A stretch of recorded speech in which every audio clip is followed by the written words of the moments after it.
14 वर्ष बाद जब श्री रामचंद्र भगवान अयोध्या लौट कर आए, भरत जी ने श्री रामचंद्र जी की अगुवाई की, मेल मिलाप किया और उसके बाद राज्याभिषेक किया गया।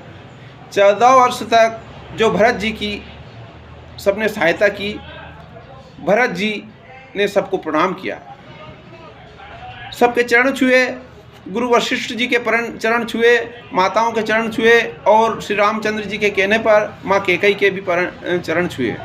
इसमें समय आया कि भरत जी जब सीता माता के सामने पहुँचे, भरत जी ने अपना शीश माता के चरणों में झुकाया। भरत जी ने अपना सिर माता के चरणों में रख दिया। यह बात तो सब अच्छी है, सामान्य है, लेकिन भाइयों, लेकिन उस सिर ने और माता के पैर ने एक दूसरे को बहुत बहुत अनन्य धन्य माना। सोचो भाइयों, भरत का धन्य हुआ सिर, भरत जी का सिर धन्य हुआ, यह तो समझ में आया, लेकिन माता जी के चरण धन्य हो गए। माता जी के चरण क्यों धन्य हो गए?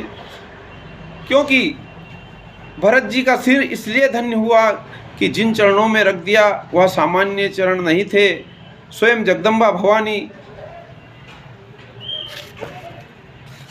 माता जगतजननी अयोध्या की महारानी भारेश्वरी के वे पवित्र चरण हैं जिन्होंने तीनों लोगों के अधिकार करने वाले लंका के अधिपति रावण के अहंकार में लात मार दी थी। लेकिन यह सिर रखा गया है चरणों में, ये भी कोई सामान्य सिर नहीं है। यह वो सिर है जिस पर 14 वर्ष पहले अयोध्या का राजमुकुट रख दिया गया था और भरत जी महाराज ने उस मुकुट को उतार करके भगवान श्री राम के अपने भाई के चरण पादुकाएं अपने स्वयं के सिर पर धारण की थी। यह वह सिर है भाइयों।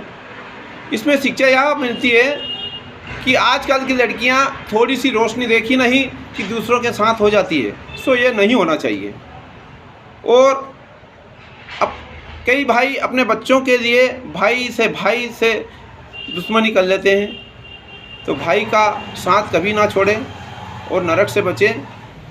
भाई भाई में प्रेम बढ़ा रहे और मेरी भारत की बेटियां बहनें माँ सीता के चरणों पर चल के अपने जीवन को धन्य बनाए।